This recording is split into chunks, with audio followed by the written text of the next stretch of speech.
Hi everyone, my name's Katie Norkey and I am here on day 2, technically day 1 of Netapp Insight. I say technically because yesterday was more of a get to know you day, and today we're actually on the floor with our friends from Netapp. I have Jamal Boudi here. Jamal, please introduce yourself to all of our friends. I'm Jamal Boudi. People know me as keyboard cracker, speed junkie, whatever. But I'm principal architect supporting worldwide partners for our company. And that company would be? Netapp. Netapp. Because shocker, we're at Netapp Insight. We are at Netapp. Okay, so while we're here, I want to ask some questions.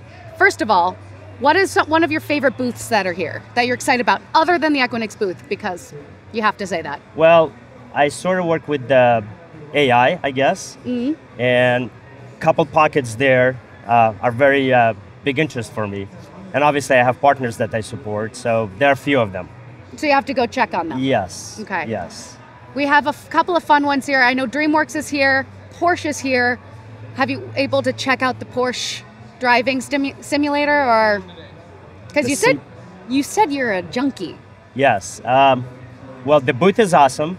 The car is awesome. I don't know. I don't know. It doesn't smell like a gasoline thing, so I don't know if it's a real one. I haven't driven the simulator because it's not a real thing, guys. Wink, wink. Wink, wink. You have to actually get in the car to drive it. Okay, right. So if you're a speed junkie, what kind of things, like, do you love cars? Do you love planes, trains, automobiles? Do you cliff jump?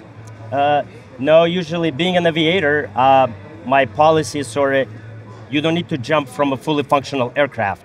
Just stay in the aircraft. Stay in the aircraft. Do you have a plane, like a license? I do. I do. So you're flying planes, driving fast cars, and working at Netapp. And I love fast data. Fast data. Fast All right, data. So tell me a little bit about Netapp and what you're working with your partners. Like, what makes you excited? And not just Equinix specific, but in general, what is Netapp doing that makes you excited? So I've been at Netapp for a decently long time. You don't have to say how many years. Yeah. Just one. I started without gray hair, let me put it this way. A good thing. Yeah. But you know, every couple of years, 5 years, whatever, I get tasked with new projects. And my latest project's been around big data and analytics, and then that kind of pivoted into AI. So now I'm basically one of those guys that support partners to deploy AI solutions, building the stacks, you know, anything from hardware to software layer, business interactions, planning, whatever I can put my hands on and help, I'm always there.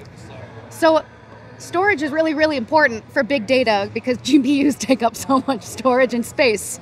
So how important is Netapp in the space of genAI, AI in general, massive data? How obviously important is it?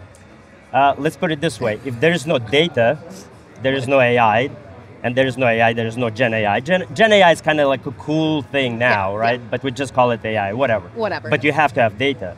And with genAI, you need more data, and you're going to be producing more data. So it's the gift that keeps giving. And what do you need for more data? You need more Netapp in any flavor, anywhere, elastically, whatever you want to call it. Whatever it is, we got it. We got it. Because is that the thing? So is Netapp able to support these massive, massive pieces of data at these massive companies, or these small GenAI that's actually using a ton of GPU space? Are they really, like, Netapp supports all of that? Yes, anything. We basically go from any size, right? You can start small somewhere else without paying the big bucks, without breaking the bank, right? And then you can evolve into crazy multi-DGX cluster footprints where you start using parallel file systems and doing crazy stuff.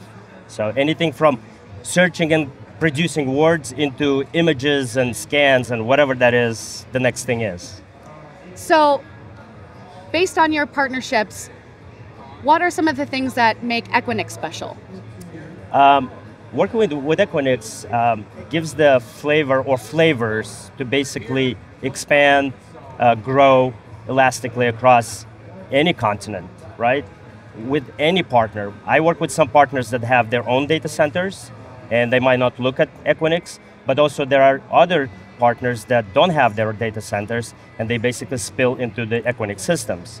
The beauty of it is because you have, what, about 280 data 260 to 280, depending like on when you're looking. Right, right. And obviously Netapp offering is an most of them or some of them. Right now we're in 30 of those locations. With specific offering, correct. With the specific offering, but Correct. you can always Correct. do more. And that kind of gives the client anything from, hey, I just want to dip my toes into the water and see what I'm doing with this data footprint, or I'm going to start growing it and scaling it and maybe hitting some of the cloud workloads that are sitting within Azure or Amazon or Google, whatever that is, right? Because the beauty, I think, of Equinix is you're sitting on the backbone or next to the backbone of the traffic.